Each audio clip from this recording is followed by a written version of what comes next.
ومحمد أبو تريكة يحرص دائما على أن يعلم بعض المحللين اللغة العربية، مثل ما حصل مع إسلام سليماني لاعب منتخب الجزائر ونجم منتخب الجزائر. نريدك أيضا أن تعلم اللغة الهولندية، مهم جدا على فكرة. الهولندية ليست بالسهلة. أنا الآن سأتحدث بالإنجليزية وسترون المعاناة المترجم.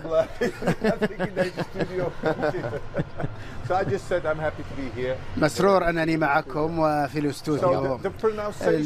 النطق في الهولندية صعب جدا، هو يشبه للعربية صراحة. سهل. فيه صعب لدينا خاء، حرف الخاء.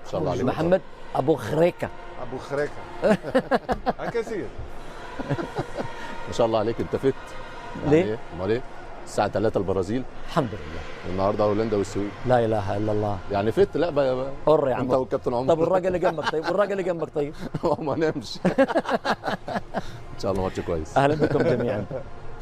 كابتن محمد، انا احب دائما في بدايه اي استوديو تحديدا في المباريات من هذا النوع اسال سؤال عريض: هل الكفة متعادلة بين المنتخبين أم أن هناك امتياز لطرف على الآخر؟ هولندا على الورق أرجح وأحسن من السويد. المباراة الأولى ما تقولش كده، بس صح. إن كل مباراة أولى ويبقى لها ظروفها. الجولة الأولى دايما بتبقى استكشافية. أنا ما عجبنيش منتخب هولندي، مش مقنع رغم الإمكانيات الموجودة. عشان كده ممكن الشكل الهجومي سجلوا هدفين، إنما ما كانش الشكل الهجومي زي ما الناس متوقعة. فالنهارده التغيير في الناحية الهجومية موجود. هذا ترتيب مؤقت طبعا حتى نتعرف على الجولة الثانية. وخلي بالك أول المجموعة دي هيلاعب تاني المجموعة اللي فيها المغرب والبرازيل. صحيح. فالقرعة صعبة على الجميع. فالمهم إن الجولة الأولى زي ما قلت السويد عمل نتيجة كبيرة قدام منتخب تونس واستغل الهدايا والأخطاء بتاع تونس. فعلى الورق الكفة الأرجح لمنتخب هولندا، لأن هولندا عندها نوعية لعيبة مميزة. النهارده السبت الممتاز، يعني احنا خلصنا الدوري الانجليزي بس النهارده سبت ممتاز. 13 لعيب من ال 22 لعيب اللي بيلعبوا في الدوري الانجليزي، والناس كلها عارفه نقاط قوه السويد في الاثنين اللي قدام، يوكيريش وايزاك. صحيح. فكل ما الكره وصلت لايزاك ويوكيريش بتبقى الخطوره مع عيارف موجود في نص الملعب. فاعتقد البدايه كانت قويه، تكسب 5 اول ماتش، فبيديك اريحيه في ثاني ماتش، في ثاني مباراه، والتعامل بيبقى تعامل فيه صحيح. مختلف وبيبقى فيه اريحيه بالنسبه وايلانجا ايضا هو عنده زي ما قلت عنده خيارات هجوميه ممتازه. قوته في هجوم، مشكلته في الدفاع، بس لم يختبر في المباراه الاولى رغم المباراه الهدف اللي سجل منتخب تونس. انما النهارده هيبقى شكل مختلف، ظروف مختلفه، الاستحواذ على الورق هيبقى لهولندا اكتر، دفاعيا هيبقى مضغوط اكتر، الشكل الريتم هيبقى اسرع. فاعتقد المباراه برضو هتبقى من صحيح قدام خصم مختلف وبريتم مختلف وباسلوب مختلف. كابتن محمد، برايك الشخصي ما هي السلبيات التي قام بها لاعبو المنتخب الهولندي في مباراتهم السابقه امام اليابان؟ لانه اي تعثر في هذه المباراه سيضعهم تحت ضغط كبير. اولا دفاعيا ما كانوش كويسين، تستقبل هدف من كره ثابته وانت عندك الاطوال اللي موجوده، فان ديفين، فان دايك، فان هيكي، عندك الاطوال دي موجوده وتستقبل من كرات ثابته. ادي اول عيب. العيب الثاني ان لعيبه وسط الملعب ما بتضغطش، فبتسيب المساحات لعيبه وسط اليابان وسجلوا منها الهدف الثاني. الحاجه الثالثه اللي موجوده في الخط وسط هولندا، الثلاثه موجودين دي يونج وجرافنبرغ وريندرز ما بيضربوش المنافسين بالتمرير، عاوز يضرب المنافس انه ياخد الكره ويراوغه. احيانا التمرير هو افضل وسيله لضرب الخصم، فالمفروض النهارده تبقى موجوده. رابع حاجه واتكلم عليها جرافنبرغ في المقابله وهي المساحات. الثلاثه بتوع نص الملعب في اثنين بيشتغلوا الكوره بيبنوا لعب، والثالث بياخد المساحه الفاضيه. لازم يبقى فيه رؤيه، يبقى فيه تواصل، انه بياخد المساحه العب له بين الخطوط، العب له. فدي اتكلم عليها جرافنبرغ في المباراه الاولى. دي السلبيات. الايجابيات انه سجل الفريق هدفين رغم انه كان هجوميا مش كويس. والنوعيه اللي موجوده في خط هجوم هولندا لازم تصنع له فرص كتير عشان يسجل جول. تصنع له على الاقل 4-5 فرص. فالنوعيه دي لازم يبقى صناعتك في الفرص تبقى كتير، ورتمك في نص الملعب يبقى اسرع، وتضرب المنافس بالتمرير. وهذا ما سيحاول كومان ان يحققه في هذه المباراه. انا نبدا بروبي يا رود، لان هو الفرقه السويد بتلعب ب3 مدافعين، 3 في العمق ثابتين، فلازم واحد مزعج يتحرك ما بين ال3 المدافعين كويس. هو عنده الملكه دي، احنا شفناه في ساندرلاند في الدوري الانجليزي. ممكن عنده المقدره انه يحتفظ بالكوره، وعنده المقدره يا طارق انه هيفتح مساحه للعيبه نص الملعب. ليه؟ لانه هيخلي الثلاثه بتوع السويد واقفين بعيد عن بتوع نص الملعب بتوع السويد. فالمساحه دي المفروض حد يشتغل فيها من لعيبه نص الملعب، واحد يروح، لان الاثنين هيبقوا مالن وخاكبو الاثنين على الاجنحه، فممكن هو ياخد الثلاثه بتاع المدافعين دول يشتغل ما بينهم كويس ويفتح مساحه لعيبه نص الملعب عشان حد يجي بين الخطوط نعم. ويقدر يشتغل. لكن ما هي او اين تكمن نقاط القوه والضعف في القائمه الخاصه ببوتر في المباراه؟ جراهام بوتر المباراه الاولى ما تقولش ان في نقاط ضعف، بس عنده نقاط ضعف شفناها في البلاي اوف في خط الدفاع، في الكرات العرضيه هو مثبت التشكيله اللي لعب بها مباراه تونس، ال3-5-2 نظام اللعب المباشر على يوكيريش وايزاك، الاهتمام باللاعيبه وسط الملعب يبقوا موجودين في العمق مع الثلاثه الموجودين، وفي بعض الاحيان هتلاقي جودمونسن من ناحيه الشمال بيزيد، في بعض الاحيان اياري موجود في نص الملعب، في بعض الاحيان يروح ويبقى موجود في وسط الملعب عنده رجليه كويسه على المرمى. انما الجانب الدفاعي هو نوعا ما بيبقى فيه مساحات ما بين نص الملعب والمدافعين، الاطراف بيبقى فيها مساحات ممكن تشكل له مشكله من الناحيه الهجوميه. انما المباراه الاولى ما ظهرتش هذه نقاط الضعف. فالفريق جاي وكسبان 5، وزي ما قلت المكسب في المباراه الاولى بيديك اريحيه، انما نقاط قوته هو في المهاجمين، الاثنين مهاجمين وهو عارف كده يا طارق.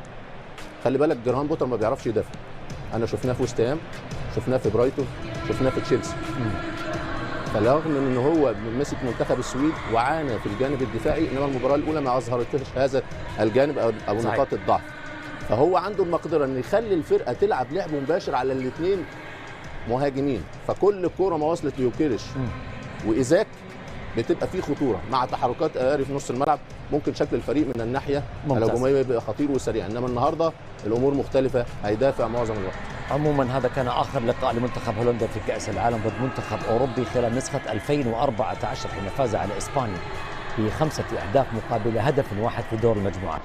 هو اتكلم عن الهجمات المرتده وعنده مقدره انه يلعب هجمات مرتده سريعه وخطره، لانه عنده ايزاك ويوكيريش. هو في المباراه الاولى يعني كان برضه ليندلوف بيلعب كرات طويله للاثنين مهاجمين وسببت مشاكل لمنتخب تونس. النهارده لو ما فيش ضغط من خط هجوم هولندا ممكن الكرات الطويله دي للمدافعين تعمل مشاكل بالنسبه لمنتخب هولندا. الحاجه الثانيه اتكلم عليها ازاي انت تواجه الفريق، لانه هيشتغل النهارده بدون كره كتير. الاستحواذ مش هيبقى بتاعه، فلازم النهارده يشتغلوا ما بين الخطوط، ما يبقاش فيه مساحات. اللي 3-5-2 اللي بيلعب بيها نظام اللعب يا طارق هو له كل نظام له كل عيوب، العيوب بتاعته الاطراف لو الارتداد بتاعه بطيء هتسبب مشكله بالنسبه لخط دفاع السويد. حاجه ثانيه انا اتكلمت عليها وما ظهرتش في المباراه الاولى، انا تابعتهم في البلاي اوف، المساحات اللي ما بين خط الدفاع ووسط الملعب مساحات بتبقى واسعه، في بعض المباريات بيسرحوا كتير. فالمساحات دي لو لعيبه من وسط الملعب بتاع هولندا اذكياء ممكن يشتغلوا في المساحه دي. ريندرز كان مميز فيها مع السيتي، جرافنبرغ مع ليفربول في بعض الاحيان. صح. فالنهارده ده دور مهم للاعيبه وسط الملعب، هو مدرك ان الجوده لدى منتخب هولندا كفريق اعلى وكايقاع وكريتم هيبقى اسرع واقوى من المباراه الاولى، والشكل والاسلوب هيبقى مختلف. النهارده بدون كره هيشتغل كتير، هيسيب الاستحواذ، هيلعب على الهجمات المرتده السريعه، وكان واقعي في الكلام اللي قبل المباراه، كلام حلو. الواقع بيقول ايه؟ احنا كلنا عارفين هولندا بتلعب ازاي وبتاع، بس ازاي اطار مفاتيح اللعب، ازاي انت تبقى السيناريو اللي انت متخيله اللعيبه تنفذه. بس هي مش 50-50 اليوم. لا صح؟ لا مش 50، يعني 60-40 60-40 لهولندا. لا ما شاء الله عليه، صحيح، اسم كبير. صحيح. ودايما انا احب النظره بتاع لعيبه الكوره السابقين في التحليل او الحاليين، بيبقى نظره مختلفه لان هو مارس اللعبه. صحيح، يديك التفاصيل اللي مش عند اي حد، فاتمنى له التوفيق واضافه بالنسبه لنا. واحنا كفريق البي ان عندنا كفريق الناس اللي مش جداد، هو طبعا اخواتنا وزمايلنا واصدقائنا بينسجموا بسرعه، لان احنا زي ما بقول لك بنشتغل كفريق، مش عندناش عقد، لا احنا بنتشرف باي حد. صحيح. واعتقد ان هو اضافه كبيره بالنسبه لنا واللاعيبه الموجودين والنجوم الموجودين. يستحق ويستاهل. محمد، قلت بين شوطي المباراة بأنه السويد لم تظهر بشكل جيد وهولندا ربما تحسنت بشكل أفضل، لكن شوط ثاني أعطانا أيضا مغاير لما حدث في الشوط الأول. توقعنا بأنه هولندا سوف تتراجع تكتفي بالهدفين، لكنها تسجل 3 زيادة. البدايات بتاعت هولندا في الشوطين، أول الشوطين كان أميز وأحسن، يعني في بدايه الشوط الاول جاب جولين في اول ربع ساعه، في بدايه الشوط الثاني في اول 10 دقائق جاب جولين، فخلصت الماتش 4-0. وبعد كده بقى الاخطاء اللي وقع فيها الفريق إيلانجا والتغييرات اللي عملها جراهام بوتر، هجمه مرتده معموله كويس وحطها كويس. وبعد كده برضو تغييرات كومان سامرفيل اللي دخل ما بين الشوطين سجل الهدف الخامس، نتيجه عمل برضو مميز للفريق بطلوع وباصات قصيره بسرعه وبمهاره، حط الهدف الخامس بالنسبه للمنتخب هولندا. المجموعه دي كلها يعني شفنا في الثلاث ماتشات 16 هدف في هذه المجموعه. الاربع فرق ناسين الدفاع، الاربع فرق او الاربع منتخبات بتلعب جيم مفتوح، فاعتقد انه نجاح كبير. كل مدرب لكل مباراه يا لازم يتحسن ويتطور. يعني كومان ايه المباراه الاولى عن المباراه الثانيه؟ بروبي المهاجم اللي كان موجود، عشان الفرقه اللي قدامه بتلعب ب5 مدافعين، فانت محتاج مهاجم يتحرك كويس في الكرات العرضيه، يتحرك كويس ما بين المدافعين الثلاثه، وده اللي جه منه الهدفين بتوعه. استغلال الاطراف كويس، وبعد كده مهاجم يقدر يتمركز كويس ويقدر يتعامل مع الكرات العرضيه. شوف الثلاث كرات العرضيه يا طارق، المفهوم عندنا مطروح على الاطراف، الكره العرضيه تعمل ايه؟ تلعب كره عاليه، صح؟ لا، الثلاث اهداف على الارض، على الارض، فاهم؟ ده مفهوم الكره اللي احنا الكره اللي العب الكره على الارض يقدر يتعامل معاها سواء المهاجمين او الاجنحه واللي جايين من ورا مع العلم انهم بعضهم قامات طويله. ايوه ماشي، بس هو ايه الاصعب وايه الاسهل؟ معانا مهاجم هذا جاوب عليها عمر، كنت هقول لك يجاوب عليها عمر. الاطوال الموجوده المدافعين بتوع السويد هم كويسين في الكرات العاليه، فلازم الكرات تبقى العرضيه تبقى على الارض. الهدفين بتاع بروبي الهدف الاول والثاني كره على العرض، كره على الارض، كره عرضيه روح على الاطراف، شوف بقى انت امتى تلعبها عاليه او امتى تلعبها على الارض. فالنهارده الثلاث اهداف نموذج كويس، استغل الاطراف كويس مع تمركز جيد، وطبعا داخل منطقه الجزاء كانت قراراتهم النهارده قرارات صحيحه وعكس قرارات بعض المدافعين او حراس المرمى. رود وهو منتصر وفائز ايضا لا يزال لديه ملاحظات ربما كثيره ايضا على المنتخب الهولندي، لكن من يشاهد المباراه ب100 دقيقه يلاحظ بان هولندا منتخب قوي، منتخب ربما اخطاء اقل من المتوقع ايضا. بص، هو المهم في البطولات المجمعه طارق ان المباراه الثانيه هل انت عالجت اخطائك اللي ظهرت في المباراه الاولى ولا لا؟ هل انت وصلت للتشكيله المثاليه بتاعتك ولا لا؟ الان هو في تصور كومان في دماغه، هو عنده 95% هو عرف ال11 بتوعه، فدي نقطه ايجابيه. هل هو عالج سلبياته وخاصه من النواحي الدفاعيه في هذه المباراه؟ معظم الوقت، بس مش اللي احنا متصورينه. بخط دفاع فيه فان دايك وفان ديفين وفان هيكي ودومفريس، وسط ملعب فيه دي يونج وريندرز وجافرنبرغ. لازم التوازن بتاع الفريق او الشكل الدفاعي بتاع الفريق يبقى احسن من كده، انما من مباراه لمباراه الفريق هيتطور. وخلي بالك لازم في المباراه الثالثه يختار المسار، لانه في الوقت الحالي او في الشكل الحالي هو لا يلاعب المغرب لا يلاعب البرازيل. القرعه بتقول له ان انت في الدور الجاي هتلاعب المغرب وهتلاعب البرازيل. لو بالشكل اللي انت ظهرت بيه اول ماتشين هتخرج. كلها صعبه كابتن.